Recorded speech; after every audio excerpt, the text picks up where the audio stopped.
Welcome to బీజేటీవీ. ముందుగా headlines చూద్దాం. విశాఖలో ఘనంగా గూగుల్ AI డేటా సెంటర్ భూమి పూజ. చంద్రబాబు, అశ్విన్ వైష్ణవ్ చేతుల మీదుగా ప్రాజెక్టు ప్రారంభం. విశాఖను గ్లోబల్ డేటా AI హబ్ గా మార్చే దిశగా అడుగు. ఈ ప్రాజెక్టుతో భారీగా ఉద్యోగ అవకాశాలు. బీజేపీపై ఓట్ల తొలగింపు ఆరోపణలు చేసిన మహేష్ గౌడ్. అక్రమంగా ఓటర్ల జాబితాలో మార్పులు చేస్తున్నారని విమర్శ. తెలంగాణ అభివృద్ధిలో ముందుందని కాంగ్రెస్ నేత వ్యాఖ్యలు. పార్టీ బలోపేతానికి కొత్త కమిటీల ఏర్పాటు.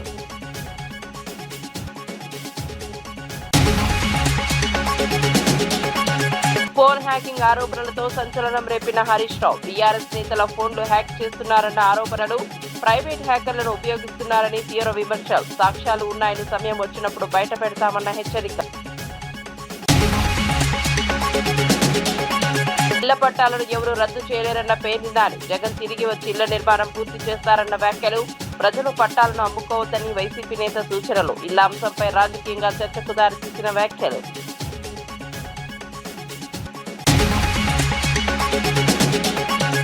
ఇంధన కొరతపై ప్రభుత్వంపై సజ్జల తీవ్ర విమర్శలు. బంకుల వద్ద భారీ క్యూల్లో ప్రజలు ఇబ్బందులు పడుతున్నారని వ్యాఖ్యలు. 4 రోజులుగా సమస్య కొనసాగుతున్న చర్యలు లేవన్న ఆరోపణ. బ్లాక్ మార్కెట్లా మారిందని ప్రభుత్వాన్ని తప్పుబట్టిన సజ్జల. ఇక వార్త వివరాల్లోకి వెళ్తే, విశాఖపట్నంలో గూగుల్ AI డేటా సెంటర్ నిర్మాణానికి సీఎం చంద్రబాబు, కేంద్ర మంత్రి అశ్విని వైష్ణవ్ భూమి పూజ చేశారు. ఈ సందర్భంగా మంత్రి నారా లోకేష్ మాట్లాడుతూ, ఇది కొత్త చరిత్రకు నాంది పలికిన రోజు అని పేర్కొన్నారు. ఇప్పటి వరకు ఒక లెక్క అయితే ఇక నుంచి మరో లెక్క అని వ్యాఖ్యానించారు. విశాఖను డేటా AI హబ్ గా మార్చబోతున్నారని తెలిపారు. గ్లోబల్ ఐటీ మ్యాప్ లో విశాఖ ప్రత్యేక స్థానాన్ని సంపాదించబోతోందని చెప్పారు. ఈ ప్రాజెక్టుతో భారీగా ఉద్యోగ అవకాశాలు సృష్టించబడ్డాయని పేర్కొన్నారు. రాష్ట్ర ఐటీ రంగానికి ఇది కీలక మైలురాయిగా నిలుస్తుందని అన్నారు. ప్రభుత్వం టెక్నాలజీ అభివృద్ధికి కట్టుబడి ఉందని స్పష్టం చేశారు.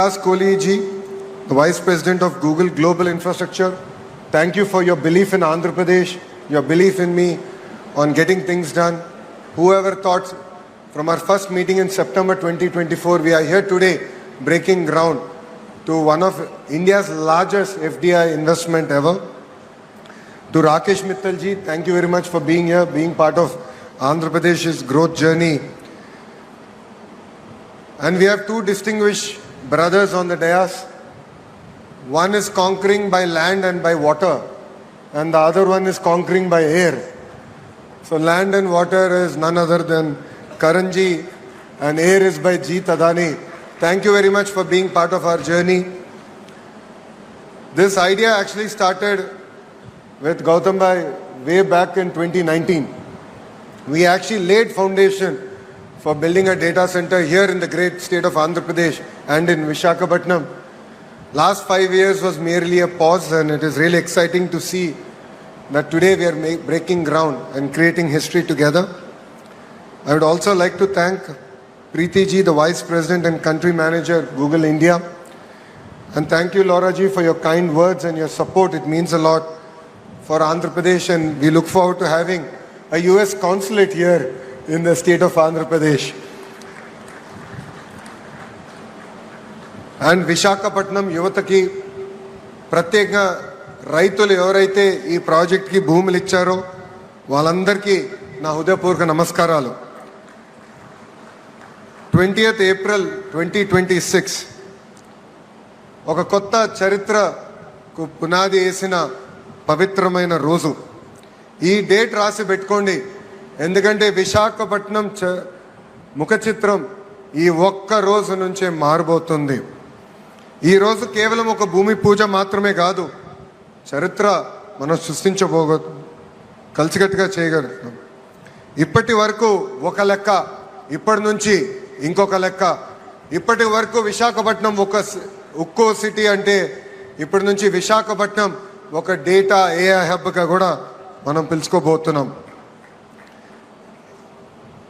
ఇప్పటి వరకు గూగుల్లో విశాఖపట్నాన్ని గూగుల్ చేసేవారు. ఇక నుంచి గ్లోబల్ ఐటీ మ్యాప్లో విశాఖపట్నం అనే ఒక పవిత్రమైన పట్టణం ఉండబోతుంది. విశాఖపట్నంలో జీ అంటే ఏంటో ఇప్పుడు అందరికి అర్థమై ఉంటుంది, అది గూగుల్. అందరు గట్టిగా చెప్పాలి, విశాఖపట్నంలో జీ అంటే ఏంటి? గూగుల్. అది సౌండ్ మాత్రమే కాదు, విశాఖపట్నం ఈరోజు ప్రపంచవ్యాప్తంగా కూడా సౌండ్ చేస్తున్నాం. 5 ఏళ్ళు విధ్వంస పాలన మనందరం చూసాం. ఆంధ్ర రాష్ట్రానికి చెందిన అనేక మంది పారిశ్రామికవేత్తలు ఆంధ్ర రాష్ట్రంలో పెట్టుబడి. తెలంగాణ పిసిసి అధ్యక్షుడు మహేష్ కుమార్ గౌడ్ బీజేపీపై తీవ్ర ఆరోపణలు చేశారు. ఓట్లను అక్రమంగా తొలగించే ప్రయత్నాలు జరుగుతున్నాయని పేర్కొన్నారు. గాంధీ భవన్ లో జరిగిన సమావేశంలో డీసీసీ అధ్యక్షుడు, నియోజకవర్గ సమన్వయకర్తలు పాల్గొన్నారు. ఏఐసీసీ ఇన్ఛార్జ్ మీనాక్షి నటరాజన్ కూడా హాజరయ్యారు. తెలంగాణలో సంక్షేమ అభివృద్ధి పథకాలు సమర్థంగా అమలు చేస్తున్నామని తెలిపారు. బీజేపీ పాలిత రాష్ట్రాలతో పోలిస్తే తెలంగాణ ముందుందని అన్నారు. గ్రామ స్థాయి నుంచి రాష్ట్ర స్థాయి వరకు కొత్త కమిటీలను ఏర్పాటు చేస్తున్నామని ప్రకటించారు. పార్టీ బలోపేతానికి చర్యలు తీసుకుంటామని చెప్పారు. ఘనమైన కార్యక్రమాలు ఈ దేశంలో ఏ రాష్ట్రంలో జరగట్లేదు. రాహుల్ గాంధీ ఖర్గే గారి యొక్క అడుగుజాడల్లో రాష్ట్ర ముఖ్యమంత్రులు రేవంత్ రెడ్డి గారు కానీ, నేను కానీ, విశ్వనాథన్ గారు అందరి యొక్క ధ్యేయం 2028లో కానీ 29లో కానీ జరిగే ఎన్నికల్లో కేంద్రంలో కాంగ్రెస్ పార్టీ అధికారులు రావాలి. రాహుల్ గాంధీ గారు ప్రధానమంత్రి కావాలి. విదేశీ పెట్టుబడులు గ్లోబల్ సమ్మిట్ ద్వారా 5,78,000 కోట్ల విదేశీ మన రాష్ట్రంలో ఒకవైపు సంక్షేమం, ఒకటి అభివృద్ధి జరుగుతుంది. కాబట్టి డెఫినెట్ గా మన అధికారంలోకి వస్తాం. జిల్లా వెల్దుర్తి మండలం కుకునూరు గ్రామంలో ఇందిరమ్మ ఇళ్ల ప్రారంభోత్సవం ఘనంగా జరిగింది. కాంగ్రెస్ పార్టీ ఇన్ఛార్జ్ ఆవుల రాజిరెడ్డి ఇళ్లను ప్రారంభించారు. నూతన గృహప్రవేశం చేసిన లబ్ధిదారులను అభినందించారు. నిరుపేదల సొంతింటి కల నెరవేర్చిన ఘనత సీఎం రేవంత్ రెడ్డిదేనని పేర్కొన్నారు. గత ప్రభుత్వం డబుల్ బెడ్రూమ్ ఇళ్ల పేరిట ప్రజలను మోసం చేసిందని విమర్శించారు. ఏర్పడక ముందు, తెలంగాణ ఏర్పడిన తర్వాత, తెలంగాణ ఏర్పడక ముందు మరి మన తెలంగాణ రాష్ట్రం ఆంధ్రోళ్ల చేతిలో నష్టపోయిందని ఎంతో ప్రగల్భాలు పలికి మన తెలంగాణను మనం పాలించుకుంటే మన బీద ప్రజలకు ఎన్నో చేయొచ్చని చెప్పి కళ్ళబొల్లి కబుర్లు మరి మీకు అందరికీ తెలుసు కేసీఆర్ గారు చెప్పడం జరిగింది. తర్వాత జరిగిన పరిణామాల్లో 10 సంవత్సరాల్లో కుక్కునూరే కాదు, ఏ తెలంగాణ పల్లెలో కానీ ఏ పేదరికంలో మగ్గుతున్నటువంటి వారికి ఎలాంటి న్యాయం జరగలేదు. ప్రగల్భాలు పలికిలు అల్లుడొచ్చేడు ఉంటాడు, మేకలేడ కట్టేస్తాం, గొర్రెలేడ కట్టేస్తాం, గోదలేడ కట్టేస్తాం, మనకి వాళ్ళు ఇచ్చిన ఇందిరమ్మ ఇండ్ల మనం డబుల్ బెడ్రూమ్లు ఇద్దామని ప్రగల్భాలు పలికిండా లేదా? పలికి మరి ఎందుకు ఫెయిల్ అయ్యిండు అంటే కారణం ఒక్కటి, అధికార దుర్వినియోగం చేసిరు, అక్రమంగా ఆస్తులు సంపాదించారు, కాళేశ్వరం పేట మీద కోట్లు కుమ్మరి కొల్లగొట్టిరు. ఇవన్నీ చెప్పితే ఇవన్నీ నమ్మే ప్రజలు వాళ్ళని తిరస్కరించి మరి రేవంత్ రెడ్డి గారి నాయకత్వంలో ప్రజాపాలన ప్రభుత్వాన్ని మనకు అందించారు. మనం వచ్చినప్పుడు మరి ఎన్ని లక్షల కోట్లు అప్పు చేసిరో సవివరంగా మన సాక్షాత్ మన ముఖ్యమంత్రి రేవంత్ రెడ్డి గారు అన్ని నివేదికలు ముందు పెట్టిండు. ప్రజలను అడిగిండు, ఈ పరిస్థితిలో ఉన్నాం, ఇంత అప్పు కడుతున్నాం, ఇంత మిత్తి కడుతున్నాం, మనకు వస్తుంది ఇది, ఇళ్ళకెళ్ళి ఎట్లా ఖర్చు పెడుతున్నాం అనే విషయాన్ని కూడా చెప్పడం జరిగింది. దాంట్లోనే ఒక చిత్తశుద్ధి ఉన్నటువంటి ప్రభుత్వం కాబట్టి ఈరోజు పేదలకు మనం ఇంకొంత అందియాలనే ఆలోచనతోనే ఇలా రేషన్ కార్డులు అయితేనేమి, సన్న బియ్యం అయితేనేమి, రుణమాఫీ అయితేనేమి, మరి ఆర్టీసీ బస్సులో మహిళలకు ఉచిత ప్రయాణం అయితేనేమి, ఉచిత విద్యుత్ అయితేనేమి, ఇవన్నీ కూడా దాంట్లో నుంచి వచ్చినాయి. పేదలను బలోపేతం చేయాలనే ఆలోచనతో తీసుకొచ్చినవి. కానీ మళ్ళీ అదే విధంగా అప్పుడు ఇందిరమ్మ ఇండ్లు ఏవైతే వచ్చినాయో మళ్ళీ ఈ మన ప్రభుత్వం వచ్చినాక ఇలా ఇందిరమ్మ ఇండ్లను చూసి చాలా మంది మరి ఇలా బీఆర్ఎస్ నాయకులకు మనసు ఒప్పట్లేదు. ఎందుకంటే మేము ఇయ్యలేకపోయినాం, ఈ ప్రభుత్వానికి మంచి పేరు వస్తుందని ఎక్కడ దొరికితే అక్కడ గూగుల్ డేటా సెంటర్ పై సీఎం చంద్రబాబు కీలక వ్యాఖ్యలు చేశారు. ఇది ఏపీకి గేమ్ చేంజర్ అని పేర్కొన్నారు. రాష్ట్ర చరిత్రలో గుర్తించుతోదగిన రోజు అని పేర్కొన్నారు. టెక్నాలజీ రంగంలో ఏపీ ముందంజలో నిలుస్తుందని తెలిపారు. ఆసియాలోనే అతిపెద్ద డేటా సెంటర్ ఏర్పాటు అవుతుందని చెప్పారు. దేశానికి గేట్వేగా ఏపీ మారుతుందని పేర్కొన్నారు. రాష్ట్ర అభివృద్ధికి ఇది కీలకమని వివరించారు. ఐటీ రంగంలో భారీ మార్పులు వస్తాయని తెలిపారు. ఈ ప్రాజెక్ట్ రాష్ట్ర భవిష్యత్తును మార్చబోతోందని అన్నారు. Visakhapatnam people are very good, very cooperative, very positive attitude. So that is another biggest andarni preminche manasatvam undedi ikkada prajaanikaniki. Andike just now also I have seen Google CEO Sundar Pichai has given a tweet just now. During his younger days, he used to go from Chennai to Kharagpur by passing Visakhapatnam. He has seen this beauty of the city. Now he is also responsible for the city growth and development. I really, on behalf of my government, I am appreciating Sundar Pichai, Google CEO. ఇక్కడుండే youth గుర్తుపెట్టుకోవాలి, You must have aspirations. Either me or our Honorable Prime Minister, even CEO, all of us, Google, all of us born in a small way. We are all middle class families.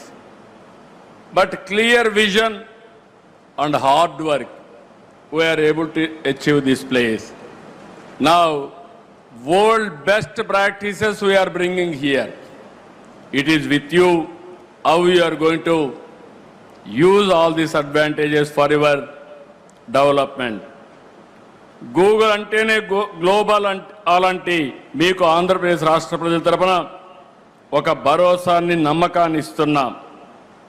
ప్రపంచవ్యాప్తంగా కార్యాలయాలు ఉన్న మీకు in future Visakha will be the best destination, best location.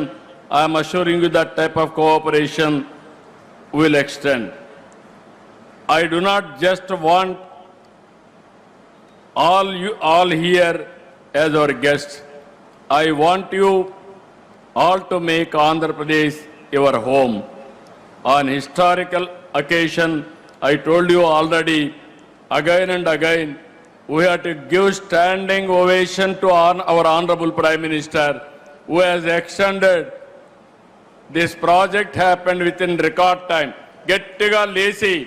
మీరందరూ లేచి గట్టిగా చప్పట్లు కొట్టి కేంద్రానికి ప్రత్యేకంగా ప్రధానమంత్రి గారి నాయకత్వానికి అభినందనలు తెలియజేయాల్సిందిగా మరొకసారి మిమ్మల్ని అందరినీ కోరుకుంటున్నాం. Exactly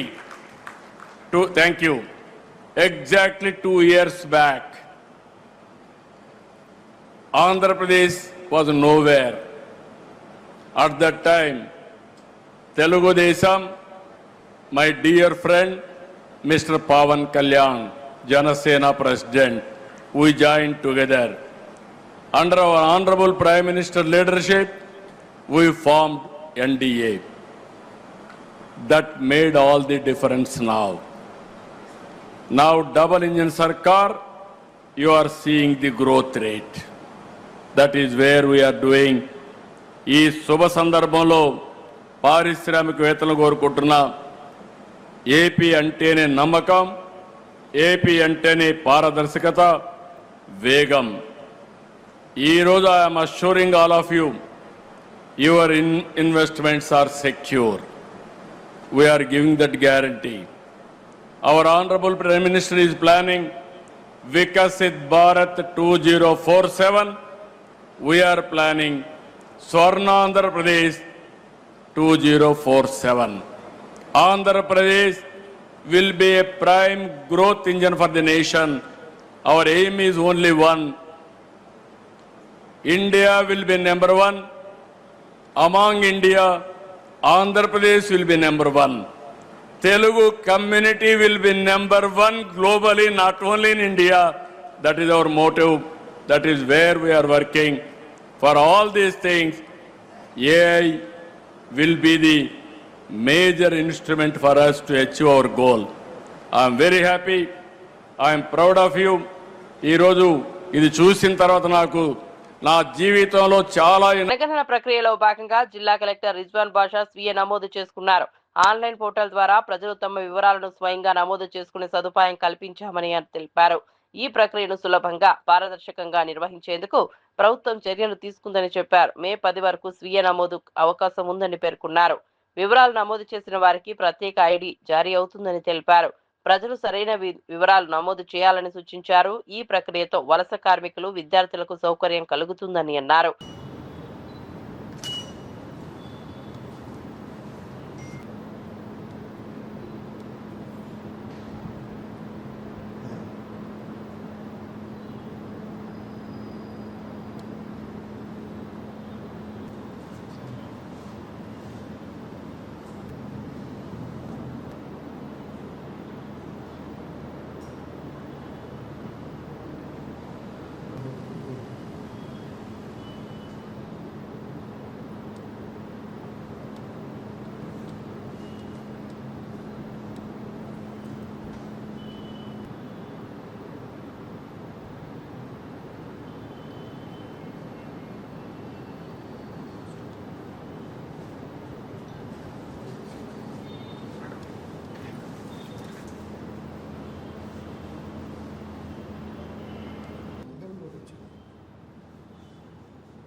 BRS MLA Harish Rao సంచలన ఆరోపణలు చేశారు. కొంతమంది ఐపీఎస్ అధికారులు ప్రైవేట్ హ్యాకర్లను ఉపయోగించి బీఆర్ఎస్ నాయకుల ఫోన్లు, సీసీ కెమెరాలను హ్యాక్ చేస్తున్నారని అన్నారు.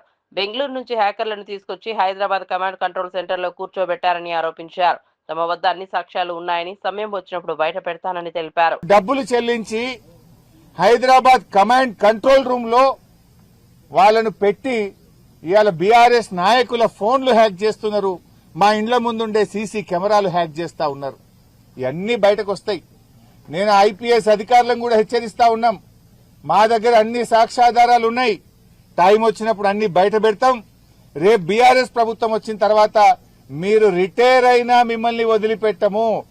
మీరు రిటైర్ అయితమేమో అనుకుంటున్నారేమో గాని రేపు మీ మీద దానికి సంబంధించినటువంటి కేసులు నమోదు చేస్తాం, విచారణ జరుపుతాం. మీరు చేసిన అక్రమాలకు మీరు తగిన మూల్యం చెల్లించుకోవాల్సి వస్తుంది. అప్పుడు రేవంత్ రెడ్డి కాపాడలేడు, మిమ్మల్ని ఎవడు కాపాడలేడు. రిటైర్ అయితే సొంత డబ్బులతో అడ్వకేట్లను పెట్టుకోవాల్సి వస్తుంది. గుర్తుపెట్టుకోండి, చట్టానికి అనుగుణంగా నడుచుకోండి. కానీ చట్టాన్ని అతిక్రమించి ప్రైవేట్ హ్యాకర్లను ఎంగేజ్ చేసి బీఆర్ఎస్ నాయకుల ఫోన్లు హ్యాక్ చేస్తే, బీఆర్ఎస్ నాయకుల ఇండ్ల ముందుండే కెమెరాలు హ్యాక్ చేస్తే మీరు రేపు చట్టం నుంచి తప్పించుకోలేరు అనే విషయాన్ని నేను వాళ్ళని హెచ్చరిస్తా ఉన్నా. వైసీపీ నేత పేర్ని నాని ఇళ్ల పట్టాల అంశంపై కీలక వ్యాఖ్యలు చేశారు. జగన్ ఇచ్చిన ఇళ్ల పట్టాలను ఎవరూ రద్దు చేయలేరని అన్నారు. 2 సంవత్సరాలు ఆగాలని, జగన్ తిరిగి వచ్చి ఇళ్ల నిర్మాణం పూర్తి చేస్తారని చెప్పారు. ప్రజలు ఎవరికీ భయపడకుండా తమ పట్టాలను తమ దగ్గరే ఉంచుకోవాలని సూచించారు. ఇళ్లను అమ్ముకోవద్దని హెచ్చరించారు. ప్రజల నమ్మకాన్ని నిలబెట్టేందుకు వైసీపీ కట్టుబడి ఉందని తెలిపారు. ఎవరి తాతగాడు సొమ్ము మీ ప్రభుత్వం ఇచ్చిందా? అందుకే మీలాంటి దుర్మార్గులు, మీలాంటి కీచకులు వచ్చి చెరబడతారనే చంద్రబాబు నాయుడు లేదా ఇట్లాంటి కీచక మంత్రులు దుర్మార్గమైన ఆలోచనలలో వస్తారనే జగన్మోహన్ రెడ్డి గారు ముందు చూపుతోనే వీటన్నిటికీ తాళాలేసి పెట్టాడు. అయ్యా మంత్రి గారు, హీన బుద్ధి మానుకోండి, చిన్న బుద్ధిని పక్కన పెట్టండి, మారండి. అందుకే ఎవరైతే బందర్ ఎమ్మెల్యే ఈ రాష్ట్రానికి మంత్రిగా ఉన్న ఒక అతను పేదవాళ్ళని జగనన్న కాలనీలో ఇళ్ల స్థలాలు తీసుకోవాలని బెదిరిస్తున్నాడో ఆ పేదవాళ్ళందరికీ చెప్తున్నా, మీరు లెక్క చేయబాకండి అతని మాటల్ని. దీంతో సమానంగా మీరు లెక్క కట్టండి. దీనికన్నా విలువ ఉందేమో ఎక్స్పోర్ట్ అది వెళ్తుంది, అతని మాటకు విలువ లేదు. దీనికన్నా మనం గుండు చేయిస్తే ఆ గుండు చేయించుకున్న దానికన్నా విలువ ఉంది. ఎవడో ఒకటి పాట పాడి విగ్గులు చేయటానికి ఫారెన్, లండన్, బొండను అక్కడికి ఇక్కడికి పంపిస్తారు. కానీ ఇతని మాటకు విలువ లేదు. ఎక్కడ దోచుకుందామా, ఎవరి దగ్గర కమిషన్ తెచ్చుకుందామా, ఎక్కడి నుంచి ఆస్తులు కొనుక్కుందామా, ఈ పని తప్పితే ఖైరతాబాద్ లో కళ్యాణ లక్ష్మి షాదీ ముబారక్ చెక్కుల పంపిణీ కార్యక్రమం జరిగింది. ఎమ్మెల్యే దానం నాగేందర్ లబ్ధిదారులకు చెక్కులు అందజేశారు. రాష్ట్రంలో ప్రజాపాలన కొనసాగుతోందని అన్నారు. సీఎం రేవంత్ రెడ్డి నాయకత్వంలో ప్రభుత్వం దేశానికి ఆదర్శంగా నిలుస్తోందని తెలిపారు. కేంద్ర ప్రభుత్వం రాష్ట్రపతి కళను అనుకరిస్తోందని విమర్శించారు. కవిత చేసిన వ్యాఖ్యలను ఖండించారు. మహిళల సాధికారత కోసం కుట్టు మిషన్లు అందజేస్తామని తెలిపారు. నియోజకవర్గంలో ఇందిరమ్మ ఇళ్ల నిర్మాణం చేపడతామని తెలిపారు. 18 బస్తీల అధ్యక్షులు మాజీ జూబ్లీహిల్స్ కార్పొరేటర్ గారు సంగీత యాదవ్ గారికి, అదేవిధంగా మా రమణ్ గౌడ్ గారికి, స్వామి గారికి, అశోక్ గారికి, మన బాలకిషన్ గారికి, ప్రసాద్ గారికి, గణేష్ అన్న గారికి, అదే అంటోనీ గారికి, మా యొక్క వసీం గారికి, నరేష్ గారికి, ప్రభాకర్ గారికి, అనీష్ గారికి, అందరికీ కూడా పేరు పేరున ధన్యవాదాలు. వచ్చిన వాళ్ళు చాలామంది, నాగరాజు గారు, శ్రీనాథ్ గారు, అదే సతీష్ గారు, చాలామంది ఉన్నారు, మా పద్మ గారు, చాలామంది, అందరికీ కూడా బస్తీలో వచ్చినటువంటి పెద్దలందరికీ వాళ్ళే ప్రత్యేకంగా శ్రద్ధ తీసుకొని అర్హులైన కుటుంబాలని వాళ్ళ దగ్గరుండి మరి కోఆర్డినేట్ చేస్తున్నందుకు ఇదే రకంగా ప్రజలకు అందుబాటులో ఉండి ప్రజా ఇళ్లకు పోలేదో మొన్ననే మీరు చూస్తారు, కలెక్టర్ గారు, రంగారెడ్డి కలెక్టర్ గారు కూడా ఆదేశాలు ఇవ్వడం జరిగింది.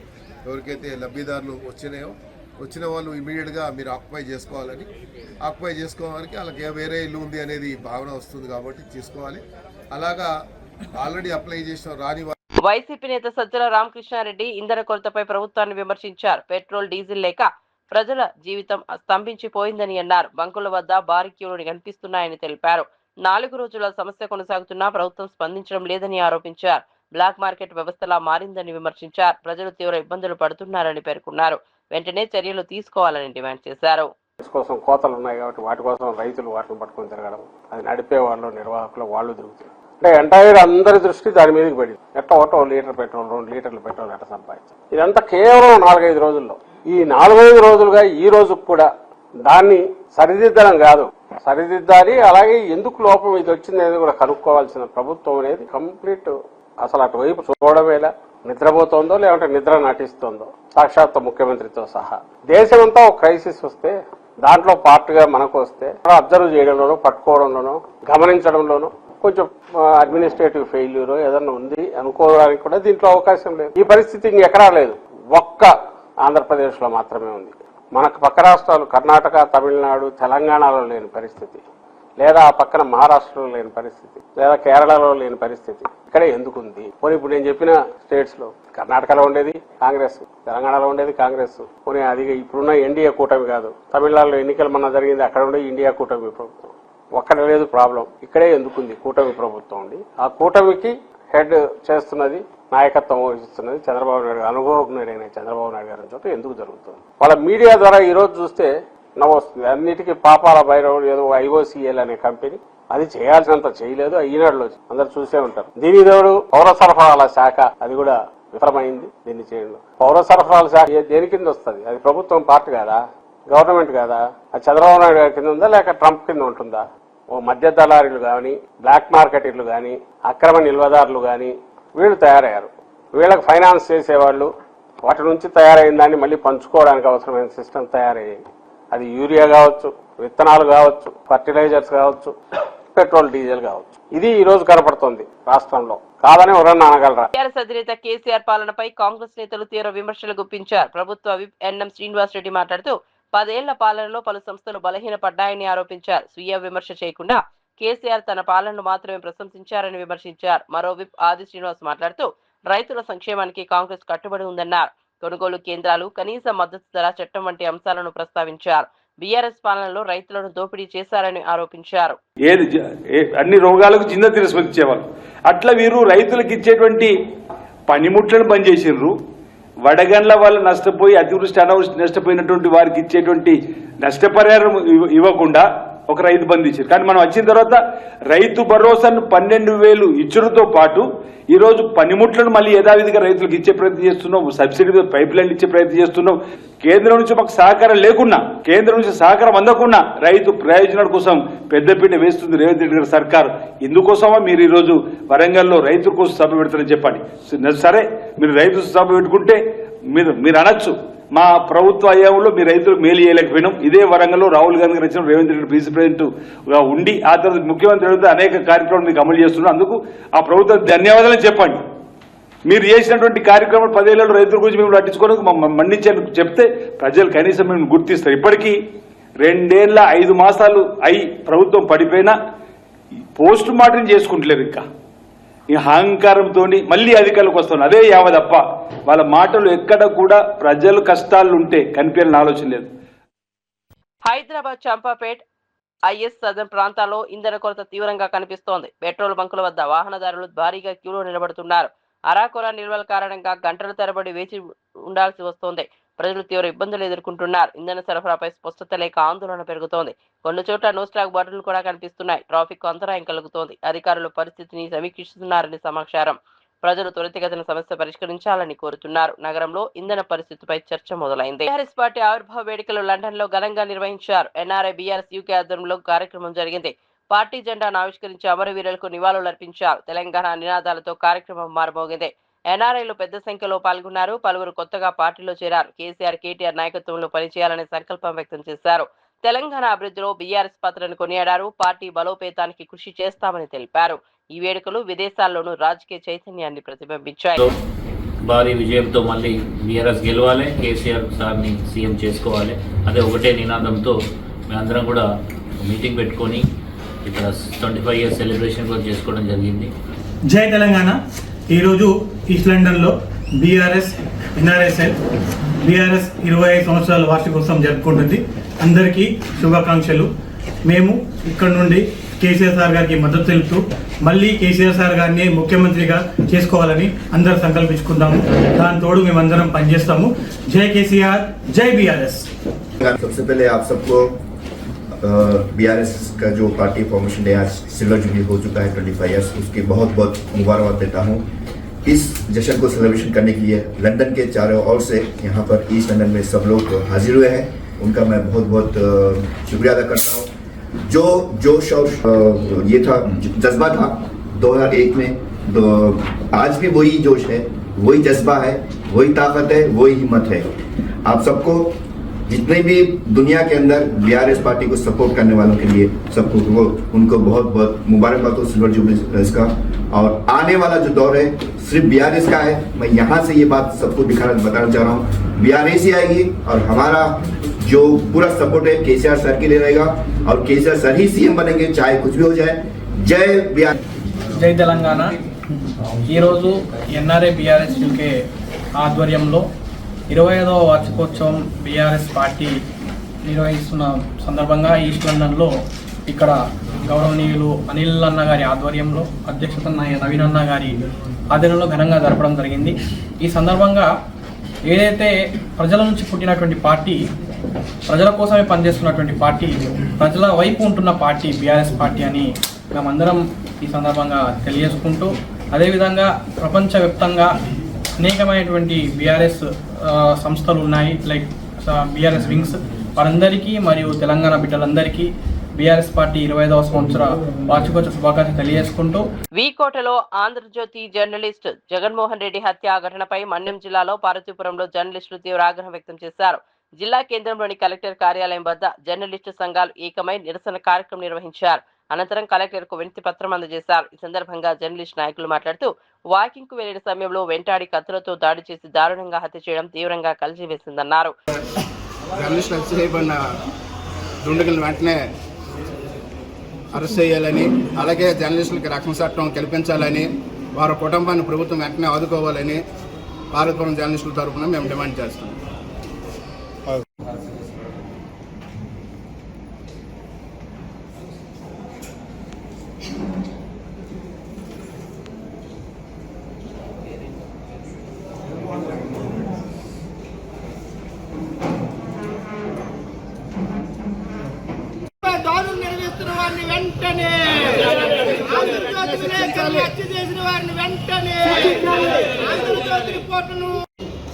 జర్నలిస్టులపై ఏ ప్రభుత్వం అధికారులు ఉన్నా దాడులు కొనసాగుతున్న పరిస్థితి రాష్ట్రంలో ఉంది। దీనిని అన్ని జర్నలిస్ట్ సంఘాలతో పాటు ఏపీడబ్ల్యూజేఎఫ్ కూడా తీవ్రంగా ఖండిస్తుంది। జర్నలిస్టులు హత్యకు గురైనప్పుడు కానీ, రోడ్డు ప్రమాదాలకు గురైనప్పుడు కానీ, ఏదైనా మరిన్ని అప్డేట్స్ కోసం చూస్తూనే ఉండండి